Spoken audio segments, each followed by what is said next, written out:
This Week in Startups is brought to you by 8 Sleep, the first bed engineered to improve your sleep through dynamic cooling and heating, detailed sleep tracking, and more. Try the pod for free for 100 days at 8sleep.com/twist. Dashlane, the leading password manager that safely stores and autofills all of your passwords, logins, payment information, and more, streamlining your web browsing experience while keeping your digital identity secure. Head to dashlane.com/twist to get 10% off of a premium subscription. And Monday.com not only helps teams manage work and meet deadlines, but also builds a culture of transparency to work better together. Manage all your core business activities in one place. Start your 14-day free trial by going to monday.com/twist, then use promo code TWIST to get 10% off of a paid account. We are very focused on startups here, obviously, but startups get big and they scale, and this conference is scale. So we're very lucky to have my very close friend, Zander Lurie, with us, who is the CEO of SurveyMonkey. Big round of applause. Thank you.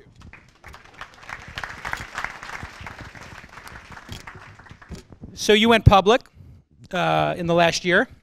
Year and a week ago. A year and a week ago, congratulations. The stock's been up, it's done great, and you were able to get out. And now we're looking at a public market that seems to have, I would say, been rocked or pulled back on the latest crop of offerings. For founders who are looking and saying, okay, this has some impact on me, obviously, there's a trickle-down effect. What is your take on what just happened in the last 3 months? Well, I think for all the folks in this room who are building and scaling businesses, an IPO is like 0.001% of your cognitive load right now. Like, you are so focused on hiring, achieving product market fit, building a sales motion, scaling internationally, unit economics, like all of those things around just hiring people is such a hard effort, and I give you a lot of credit for what is incredibly difficult work. But the rest of the world, the media especially, is laser focused on the IPO market because the media is built around scoreboards. And advertisers want scoreboards, and the talking heads like to talk about what's up and what's down and what went out and how much demand there was for a particular offering. So I think right now, as the world introduces more volatility, we have a ton of volatility right now. We're going to be in a year-long impeachment process. Everybody knows some form of a recession is coming. Multiples need to come down. So IPOs tend to be the most volatile asset class. IPOs are going to be the ones that get pulled back first. WeWork is essentially an Enron-like event, and it will have an impact like that on the industry. And VCs and public market investors will look to punish poor corporate governance, and there's a lot of it to punish right now. So for folks in this room who are in the early beginnings, just let it be like media fodder and continue to focus on what you need to do to be successful. And when you're ready to get out in the public markets, if you have a growing business with good economics and a diverse and governance-focused board and management team, you too will be successful. It's just a matter of time. The public markets have worked for American businesses for over 100 years, and there's no stopping. I think that's great, a great arc to kind of explain what's happened. Let's zoom in for a second, since it's of the moment, and you mentioned governance. What do you think went wrong at WeWork in terms of governance? What is the lesson that should come from that when founders, let's say Series A, Series B founders, are starting to think about, hey, how do I codify this governance, this board of directors into an actual meeting and into actual votes? Yeah, I mean, it's a great wide-ranging question. I think for folks in this room who are CEO or founders, who you're asking for folks to put a lot of trust in you, whether you're recruiting or whether you're signing up customers for long-term commitments or you're recruiting shareholder money, you're asking for a lot of trust, and you want to build your brand around trust. And usually when you see these stories unfold in the New York Times, usually it's about a breach of trust. And so for me, we have this incredible board of directors, which includes some very famous and well-known business leaders, activists, people who have built their careers and their reputations. Trust is the thing that you will not compromise on. And you got to ask yourself, what's the role of your board? If you have a small board that you've just raised money from and you're using them to help you build a marketing plan or build out a sales go-to-market or really help on recruiting, that's one thing. The bigger you get and the longer you've been in business, the more the board has a very fiduciary type role. I can't go to my board and ask them to rewrite our marketing plan. You can do that once. The second time, they're going to say, Xander, you need to get your shit together. Like, get a marketing leader who can help you do this. Ultimately, these boards are governance arms. They are there to help oversee the culture of the company, audit committee, comp committee, nom and gov committee. And you as the CEO are responsible for who's on that board and what is that board's role. How are they going to help you be a great steward of shareholder capital, build that company over the long term? So whenever you see these stories of the CEO who, it's usually a he, and he demands certain levels of controls, and it blows up, it is a failure of governance. It's a failure of controls and having the right people around the room to make the kinds of decisions that are going to ensure those customers and those employees thrive over time. The advice that founders get is investors are kind of the adversary. You don't want to have, or this is some of the bad advice they get, you don't want to have a board, push it out. You want to have board control. This is put out there as almost the brass ring. Control your board. Don't have any governance. Push governance out. Crazy talk. Why? I mean, how many people in this room have all the answers in this incredibly competitive, dynamic environment? Like, you wouldn't be coming to kiss the ring of Jason for a day if you had all the answers. And so a board of directors is here to help you thrive. They're not your adversary. They're not in conflict with you. These are people who you get the chance to recruit, to sit around the table with you, to answer your texts and emails, to be available to you. They are at your service. That is the role of a board. They are at your service to help you achieve the goals of the enterprise that you are building. So recruit an awesome, diverse board of directors who will challenge you, who will push you, who will help you think about situations where you don't have expertise, you don't have a network, you don't have access to capital. Like, if you have all the answers and you want control, full stack control, you're way smarter than I am, and you probably would have already been wildly successful in some other area. These control areas where you need 1,000 votes to every other human's vote, they usually blow up. It's very strange how this manifested itself over the last couple of years. And when you look at WeWork, it's very troubling that the person was allowed to buy, and I know this is anecdotal and it's one company, but it is the end run of our moment. Even more so than Theranos, because Theranos didn't have any tech investors in it. This one did. The product was loved. They had product market fit. But the founder was buying a G650, which I believe is the most expensive plane you can buy. What do you have? What's your favorite? About that.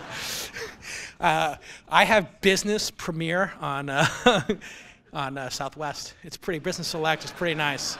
You see Jason strong-arming people in that A-line. I'm just He's like elbowing families. A1. The mom who's got twins. He's like, excuse me, preferred A-class. A1.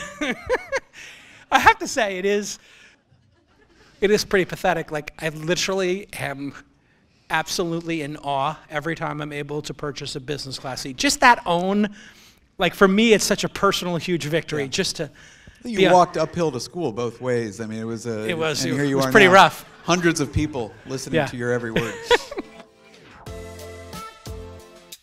Founders use a million tools to be more efficient, and one of those tools you need is to get sleep. If you have great sleep, you're going to be a great leader. You're going to make great decisions. If you don't have great sleep, well, you know this, because the nights you've gotten bad sleep, you're cranky the next day, you're unfocused, and you're going to make poor decisions. The ultimate hack for all founders is to get a great night's sleep. How do you get a great night's sleep? You're asking, how do I do it? I have 8 Sleep. I have this amazing bed that allows me to set the temperature. Thermoregulation is critical. And I'm married. One half of the bed is for my wife, one half is for me. And then there's a line down the middle that you don't see where she can set hers. And literally, she's got it on like +7, +8. I mean, it's warm, it's toasty. And mine, I'm -3. I like it nice and cool.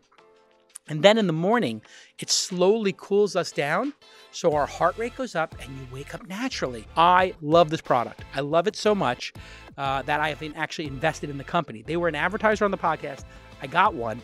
I fell in love with it. I told all my friends about it. 2 or 3 of my friends have it now. We all get better sleep, and it gives you a sleep score the next day so you can see how you're sleeping. Supercharge your health and productivity like I am. Get the sleep you need and deserve by heading to 8sleep.com/twist, EIGHT, 8sleep.com. It's 2 words, 8sleep.com/twist. And you can try it risk-free for 100 days. And I literally encourage you to just try it, get that 8 Sleep, and if you don't like it, return it on the 99th day. They'll just take it back. They are so confident that you will not return this thing. And I tell you, it's the best bet I've ever had. 8sleep.com/twist.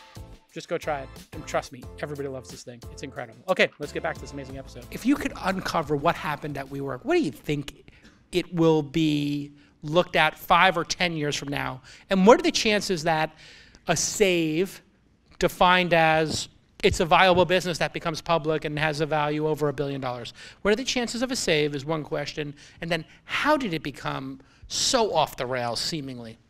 So I think there are entrepreneurs who definitely can put a product out there that has product market fit. I agree with you wholeheartedly. There's absolutely a product market fit for WeWork. We use it all over the place. It is a great service, well priced, that is meeting the demands of the market. But we're in an environment where there is endless capital for good ideas. For everybody in this room who has a great idea and the wherewithal to execute on that, there is no shortage of capital. There's no such thing as an entrepreneur who's got a great product and can't find access to capital, because the capital is there at your disposal, and WeWork is Exhibit A. And it's it's the greed versus fear spectrum, which got way out of whack, and it was funded at a valuation that was never achievable, at least not in this century. So I do think it will get out. I think it will be well worth north of $1 billion.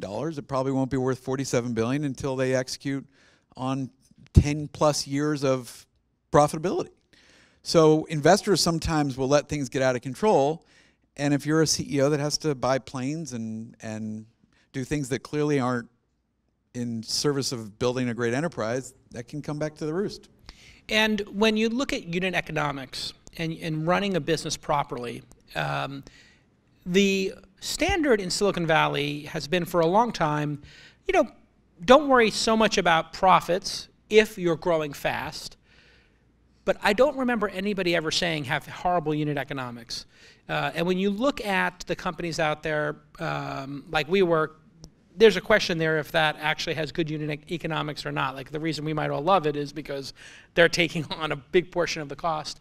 And then we see a bunch of other companies, Amazon, like I think Uber and Lyft, losing 50 cents a ride, which seems like a pretty easy gap to cover with just cost cutting or raising prices. Is that model of growth is more important if you have good unit economics than short-term cash? Is that a good playbook or a bad playbook in your mind? So if you look at how most venture investors, asset classes below public markets, how they're compensated, it's the classic 2 and 20, right? They're paid an asset management fee of 2% and then 20% of the upside in the investments they make. That asset class demands risk, and risk usually rewards growth. And that's why when you get in this boom environment, people will say kind of growth, even at the sacrifice of cost. But you should recognize that growth needs to come at a future kind of understanding that there is positive unit economics in these businesses, that if I reach some semblance of scale, I will be able to deliver a profit to my investors. And so that's why I think most good investors usually focus on gross profit. Ultimately, what does every incremental dollar of revenue drive in terms of gross profit? If you're in a very low gross margin business and you have high operating costs, it gets very difficult to ever generate profit for investors. There's a famous article in 1999, I think it was called The Best Business of All Time. It was selling dollar bills for 101 cents. Because you would only lose 1 cent per dollar and you would have this endless scale business. And clearly, growth is really, really highly valued until the environment looks really rocky, and then all of a sudden people look and say, can this business deliver profitability? If not, it gets thrown to the wolves, and then you ask, what's the floor on this asset? Like, what should it be valued at? And a lot of them are worth zero. A lot of businesses that have some product market fit but don't have any scale, don't have any durable moats around their business, can't price up, are worth nothing, because ultimately there's just no profit associated with it. So don't fool yourself, and don't reward investors who just push you to spend every last dollar, more paid marketing, buy more Google ads, just drive growth, because ultimately they get flushed out. They've got a bunch of other investments. You're left holding the bag. Tell me, what is SurveyMonkey's business today? I know that it started as take some surveys, but I know that you added a bunch of new features and products. What is the business as constructed today? in terms of the current revenue base, and then where is it going in the coming years? Yeah, so SurveyMonkey's mission is to power the curious. We're a 20-year-old business. It's a software SaaS business that is largely end-user driven. 80% of our revenue is derived from people coming to our website, learning about SurveyMonkey, and then signing up on a subscription to send surveys to collect feedback. And we very much believe we're in this feedback economy, that your ability to harness the feedback of your customers, your shareholders, your patients, your students, your employees, to drive growth and innovation in your business is what's going to enable you to thrive. So every day there are hundreds of thousands of surveys sent, 25 million questions answered on our platform every single day. We have over 50 billion survey responses in the largest canonical data set in the world. And we've taken that end user business where we have 17 million active users, paid users inside of 500,000 different organizations, to layer on an enterprise sales business so that in a large organization there may be 50, 100, 500, 1,000 SurveyMonkey users. And we have, over the last 3 years, built an enterprise offering that does all the things that enterprise SaaS businesses do with single sign-on and enterprise domain lockdown so that we can sell to the CMO or head of HR or head of IT and really help you understand your CX program, your employee retention program. You know, we very much believe that we're in an environment where it's pretty easy to start a business, right? You off-the-shelf software, you buy keywords, social, you can get in business quickly, but to build real competitive differentiators and moats around your business, you've got to differentiate and understand better what's going on with your customers, your employees, to ultimately build a sustainable business. And our really good customers, that's how they use SurveyMonkey. So we're going to continue to steer into helping our customers build better businesses, deliver for their customers, their employees in a better way. And how much of that has to do with sort of closing the loop on sales and products? Because sending out a survey is something people do like as a one-off. It's like, things aren't working, send a survey. But it seems to me that a whole nother class of product development has emerged, I think driven by the popularity of Net Promoter Score, which is the question, how likely are you to recommend this product or service to a friend on a scale of 1 to 10? I think everybody knows what it is here, which is something nobody knew then. How much of this is not just about being reactive, but doing it sustained every day? Yeah, I'm glad you asked that question. The programmatic use of listening better is what we believe is differentiating the really good businesses. So how many people have used SurveyMonkey or come across SurveyMonkey in the past? Thank you. Oh my Lord. Thank you. So, you know, that literally was everybody. We tend to have a really good positive brand association, I believe, because our software sits between one human being asking another human being for their opinion. And if we've learned anything about sports and culture and politics, people are dying to share their opinions. And we're 25 years into the commercialization of the World Wide Web. And there are billions and billions and billions of reviews on Glassdoor about good employers. If you are paying women in your company less than you are paying men, you are going to be exposed by Glassdoor. If you are pricing your products unfairly or delivering crappy customer service, somebody's going to blow you up on Twitter. Like the water just goes to the nearest place to be released, and the web is really amazing at exposing. So NPS mentions are up 5x on earnings calls over the last 3 years. And we're just seeing more and more programmatic use. A company called Happy or Not just raised $25 million to put green, yellow, red buttons all over the world. They're in every bathroom stall in the airports. Like, who is hitting those buttons in the public airports? No, it's crazy because I just thought nobody even washes their hands and they're hitting the buttons. Exactly. I was like, wait a second. Is this a trick question? Because if I click good... It's an intelligence test. It was an intelligence test. I was like, clicking good means making contact with fecal material. I didn't know that was going to come up. That was not... That was like a 500 to 1 word on the board. Nobody thought that was absolutely fecal material. I just thought to myself, who's pressing this? The person who, no. So people want to share their opinion. Thanks, Jay. Yeah. People are, and if you are the company that is better at listening, I mean, I just came out of a management meeting where we're evaluating our employee benefits for next year. I'm a 46-year-old white guy with 3 kids. We have employees in 13 different offices on 4 continents. As you think about new medical benefits, employee health, mental health benefits, infertility benefits, like I don't know what benefits we offer employees. So we ask the questions. And if you do a better job listening than other employers, or if you do a better job listening to what, restaurant delivery service, that is how you take kind of the sentiment, opinion data of the constituents who matter to your business, your employees, your customers, and you drive growth and you drive innovation. So whether you use SurveyMonkey or use one of our competitors' products, you've got to listen, unless you just have the best design taste out of anybody and don't need to ask. But we haven't seen many of those folks. Yeah, I mean, they come along once in a while, Steve Jobs or whatever. They just have incredible taste, and it happens to click. Even Steve Jobs got 30 years of feedback from the world. Like, maybe his design intuition got better because it was tested over a lot of reps and a lot of at-bats. People don't know this, but having spoken to somebody who worked there, they told me that 99% of what they designed was never seen by anybody outside of like 50 people. So literally, he just played a numbers game. Once he had unlimited capital, he just had buildings of people making hundreds of versions of every product, and he would walk in and just have a discussion with Johnny Ive. They would just put their talent, just didn't talk about it. Cool. But you know they only release one product every 3 years, a new product every 5 years. AirPods,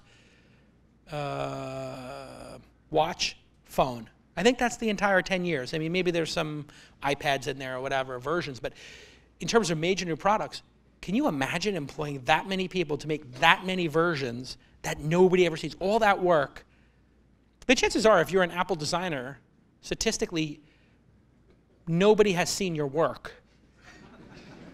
You could have worked there for 10 years and literally only 50 people ever saw it in the world. This is a pretty interesting power move. Company. Very unique. The average adult has over 130 online accounts. That's 130 passwords. And no person in the world can memorize that many passwords. So they do the worst thing you can imagine. They use the same one over and over again. And then guess what? Those hackers find your email, they find your password, and they try it on your bank account. They try it on your Gmail, and then they compromise you. Well, there's a solution, and that's Dashlane. And I want you to go to dashlane.com/twist right now and try the product. I use it. I love it. Everybody here loves it. What does it do? It's a super powerful password manager, and it safely stores and autofills all your passwords, your logins, your payment information, and more. But it does it across all of your devices. And it will auto-generate super complex passwords for you so that hackers, when they see that password, know, you know what? It's not even worth trying. You need to be careful, folks. You need to use Dashlane. And they are going to tell you in real time if you've been compromised, because they're monitoring all the hacking sites, and they will tell you if there's been a data breach and if one of your email addresses or your name has been included in it. It also has a built-in VPN, so you don't have to go buy that from a second party. You can browse safely. So they're just thinking 360 here, and here's my CMO, Presh, signing up for Dashlane. It's super easy. He installs the browser plugin within seconds, and now he adds his passwords for social accounts, so he doesn't have to remember them again. He adds his personal information, keeps his passport there, bank wire, all of that locked, safe, and secure. And if you're offline, it still works 100% of the time. So stop guessing passwords and start keeping your digital identity secure. And head to dashlane.com/twist and get 10% off a premium subscription. That's dashlane.com/twist to get 10% off a premium subscription. Thank you so much to Dashlane for supporting independent media like This Week in Startups. You got introduced to SurveyMonkey because our mutual friend Dave Goldberg, who passed away 4 years ago, 4.5 now, tragically. Tell me about how Dave found this amazing company, this diamond in the rough, and shepherded it to such amazing heights. Yeah, so the company was founded by a guy named Ryan Finley, who's still on our board today. He's my age. He went to Madison, Wisconsin. He needed to collect feedback for an online music company he was working at. Couldn't find a good survey tool on the then 1999 web. Wrote some code, shipped it. People liked taking the survey. They asked him if they could use it. Started a little business. Drove out to Portland, Oregon to start the company. Fast forward 10 years later, he had a grand total of 12 employees after 10 years. It was generating $25 million of revenue and $22 million of pre-tax profit. Hold on. Yeah. Let's pause for a second there. Not a WeWork. $2 million per employee in revenue, top line, and 1.9x million in profit per employee. He comes to our board meetings and he's like, "What do you do?" Because I used to like build the product, do all the customer service, everything. kind of go down the list. I just wave my arms. But he, yeah. So the venture capitalists found this business, as they do, and they asked Jason and my dear friend Dave Goldberg if he would be the CEO of that business. So Dave went from a Yahoo media career to running a pretty under the radar survey business, moved the business down to the Bay Area in 2009. That's when I joined the board, and he really scaled this to be an international business in a couple hundred countries, currencies, translation, making the product a lot more feature-rich and powerful. And then, as Jason mentioned, he passed away sadly, a heart attack at 47 years old. And we as the board were really tested. We have 450 employees at the time, and this beloved leader died tragically, and it really tests your mettle in terms of your ability to demonstrate resilience and rally folks. And we went through a journey which had a lot of ups and downs. How did you make that decision to fill those shoes? I mean, he was a close friend of all of ours. You were deeply involved in the business. The first thing people thought was, okay, we got to do a CEO search. Did you just step up? I know you stepped up as interim, and then you decided you wanted to do this and carry on the legacy? Yeah, I was working. Take me through your decision process. I was working at, I was with Dave when he passed away. We came back to the office Sunday morning, and the board convened. First thing we did was decide that we were going to have an all hands the next morning, 9 o'clock. We had bereavement counselors on staff, and we let folks know that they were welcome to go home or there to support each other. And the company really rallied. Engineers were shipping a product later that week, and they stayed late and kind of created a hashtag of Make Dave Proud, which got people rallied up. So that folks really wanted to support each other and continue to carry his legacy. The board asked me to be interim executive chair to lead the search for the new CEO and to help oversee budgets and be available. And I committed to GoPro and to the SurveyMonkey board that I wouldn't be a candidate for the job, so that I could help lead the process and interview internal candidates, et cetera. So we conducted a search. We hired a really seasoned executive from HP to become the CEO. He started a couple months later. It just didn't work out. He was done in 3 or 4 months, and the board came back to me and asked if I would take the full-time job. And over the period since Dave's passing, I'd really developed conviction about our strategy, and I felt a lot of desire to see Dave's plan carry through. And we obviously had a lot of shareholders and employees that I cared about, so I took the job in January of 16. And it must have been an amazing feeling to get the company public, and then to know that Dave's shares in the company, Cheryl pledged them to a nonprofit and foundation in his name. Yeah, so for the folks who don't know, my understanding. Sheryl Sandberg is Dave's widow. She's the COO of Facebook. They own about 10% of the company, and Cheryl pledged all of those shares, which are worth about $250 million, to a charitable trust, which will continue to do great work as she has done over the last several years. And it was very fulfilling. It's neat. Many of you in the room hopefully will have that feeling of taking the company you started to go public, and I did not start SurveyMonkey, as you know. But it's an incredibly fulfilling journey to have the lights on the NASDAQ or the big board and to have the world see all the great work that your team delivered. And it was neat for a lot of folks who spent years building the product, selling the product, to recognize that vision. And one of the great things about going public, it's expensive and it's time consuming. That's not the great part. The great part is that accountability and rigor and excellence that it demands of your team. And so while all of you are trying to hire people and drive OKRs and lead management meetings, that when you go public, the world kind of helps you, because your team feels that pressure and wants to be accountable, wants to deliver, wants to meet quarters and win market share. And going public, you don't want to do it until you're ready. But if you're ready, I think you will find that you're playing on the big field, and the lights and the pressure can actually help deliver that performance. And you chose to do it the traditional way. Our mutual friend, and Dave's mutual friend, Bill Gurley, has been on a bit of a mission to promote the direct listing.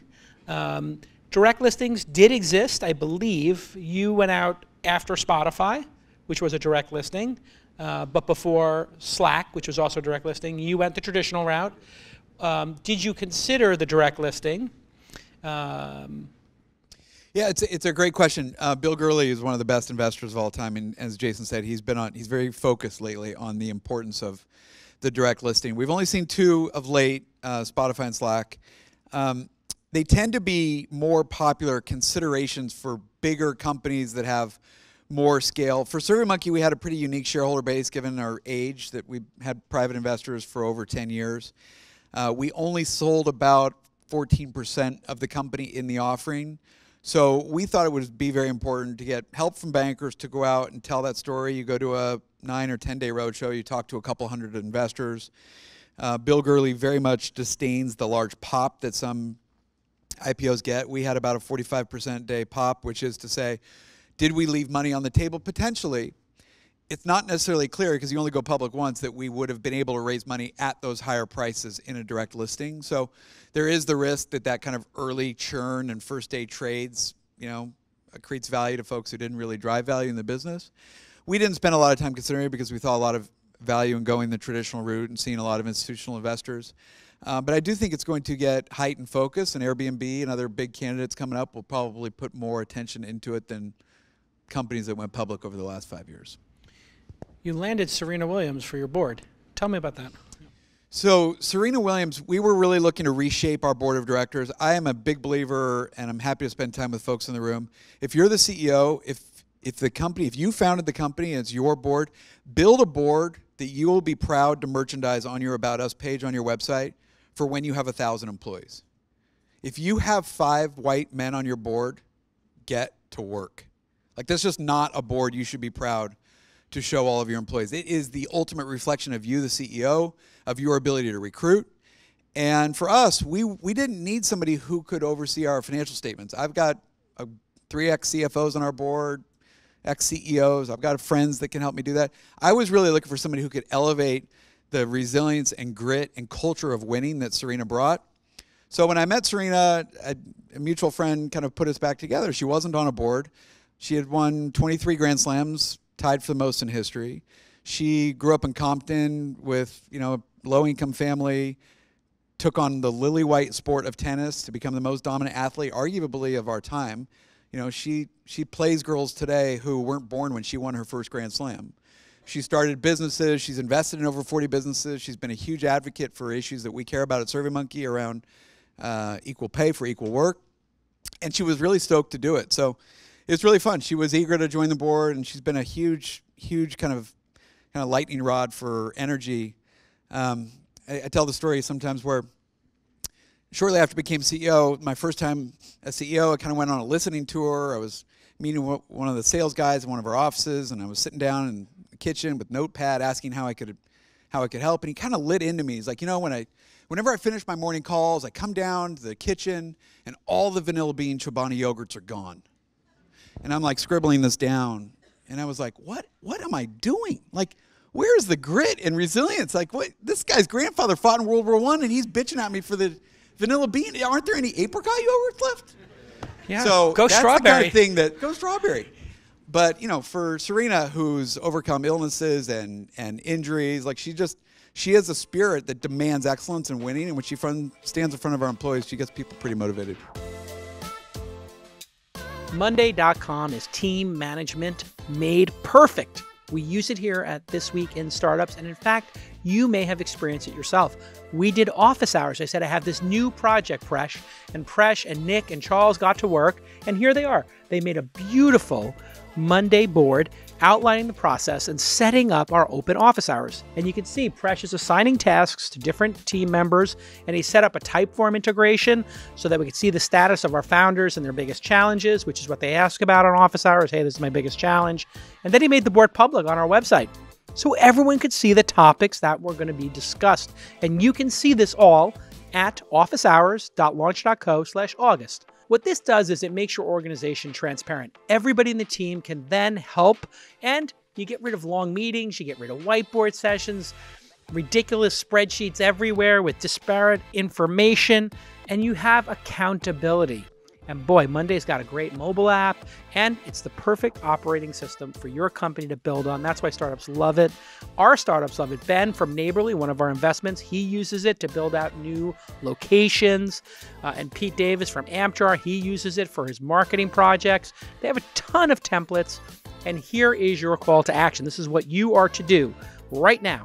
You get in front of that computer and you start your 14-day free trial by going to monday.com/twist. Please go to monday.com/twist and get control of your organization and let all the different people in your organization contribute to the projects you're working on. create that accountability, create that transparency, and let people who want to rip through stuff do that work and impress you, the founder. Get that transparency, give everybody a chance to contribute, and go to monday.com/twist, and you will get 10% off a paid account just by using the promo code TWIST, TWIST. Thanks again for making great software at monday.com and for supporting independent media like This Week in Startups. Let's get back to this amazing episode.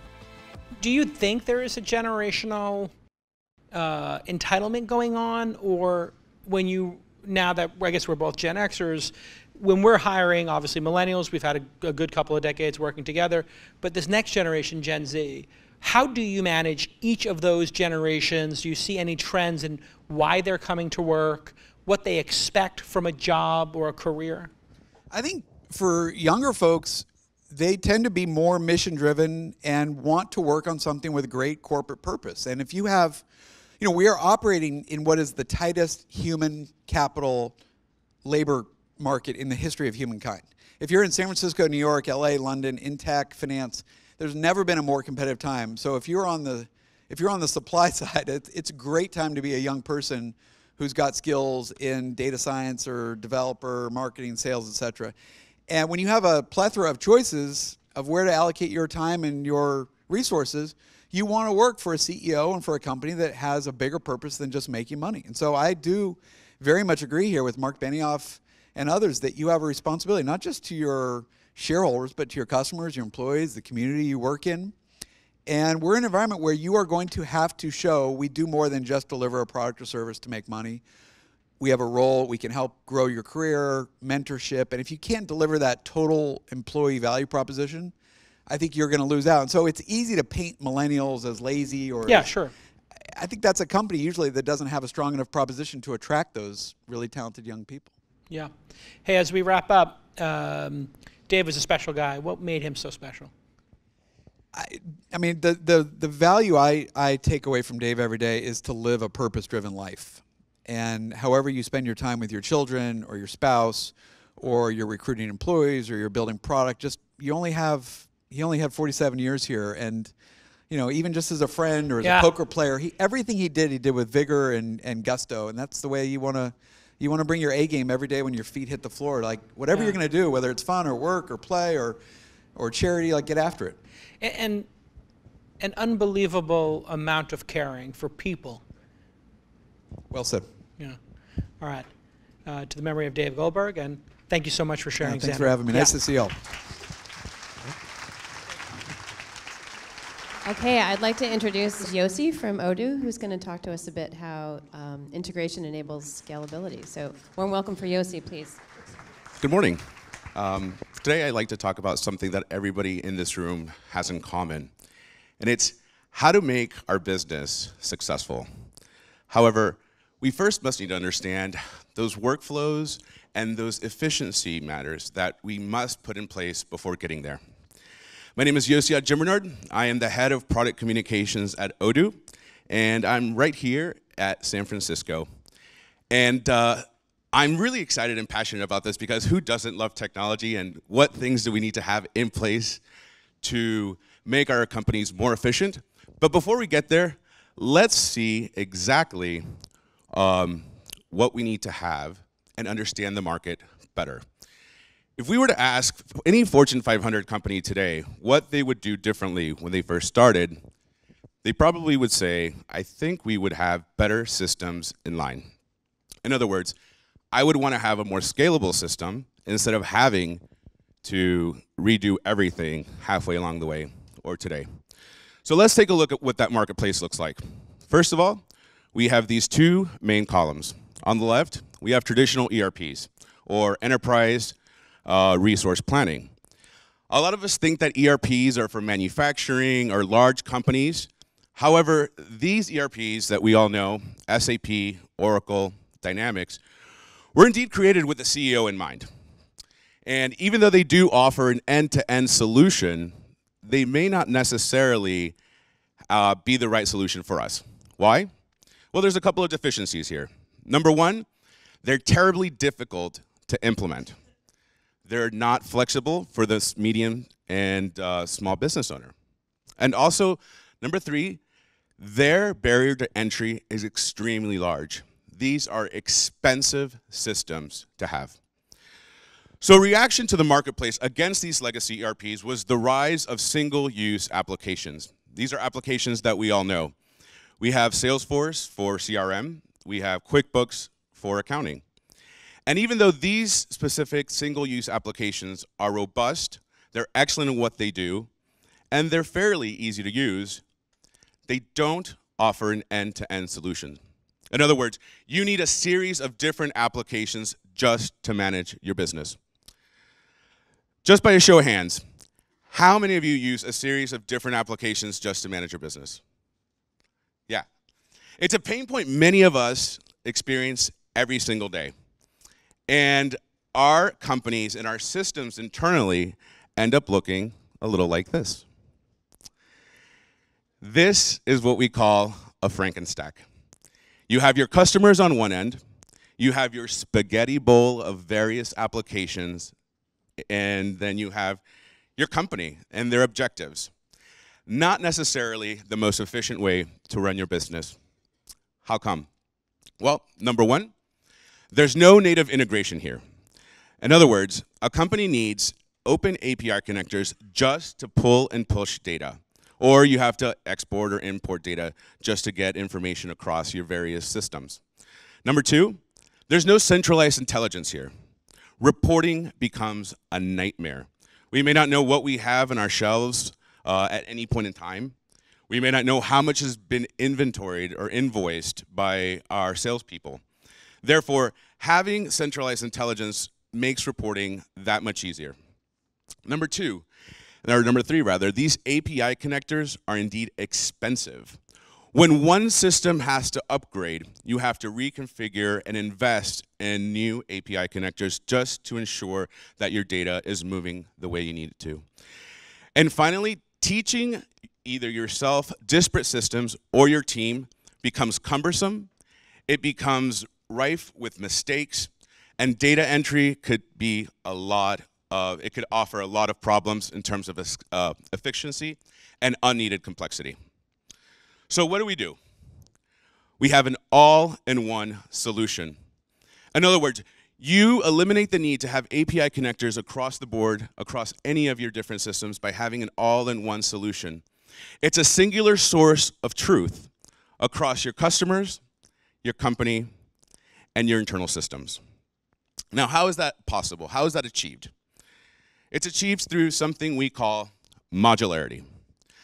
Modularity is a series of different applications that are seamlessly integrated one with the other. They were created just to connect, like Lego bricks are created just to connect, allowing that one source of truth I mentioned earlier within your company. You're eliminating complexity and increasing efficiency. Now, I can talk about modularity very abstractly. However, it's much more impactful to talk about a case study in real life. And for that, we go to VinoShare. VinoShare, like many of you, is a one-man shop. They distribute wines from Spain, and they're based in Hong Kong, to their Asian market. And the problem that VinoShare was having is that exactly one person was managing it all. From invoicing to marketing, accounting, and inventory, it became too much with manual processes and ineffective workflows. So what happened? They used Odoo. They had an all-in-one solution with automated workflows. They're using inventory, they're using accounting, sales, all in one. They have a complete audit trail, an end-to-end solution. Their efficiency has dramatically increased, and their manual workflows decreased, allowing him to focus more on market acquisition, inventory management, and developing his customers. Now, VinoShare is just one out of 150,000 companies that depend exclusively on Odoo to manage their company with an all-in-one solution. We are the largest business leader when it comes to open source ERP. And unlike our competitors who focus on marketing campaigns and branding sporting arenas, Odoo focuses on building a better product and usability. Thank you so much for being here, and I hope you all share in the success. I invite you to see our booth right out here, as well as visit us at our first San Francisco conference, November 5th through the 7th of this year. Thank you very much.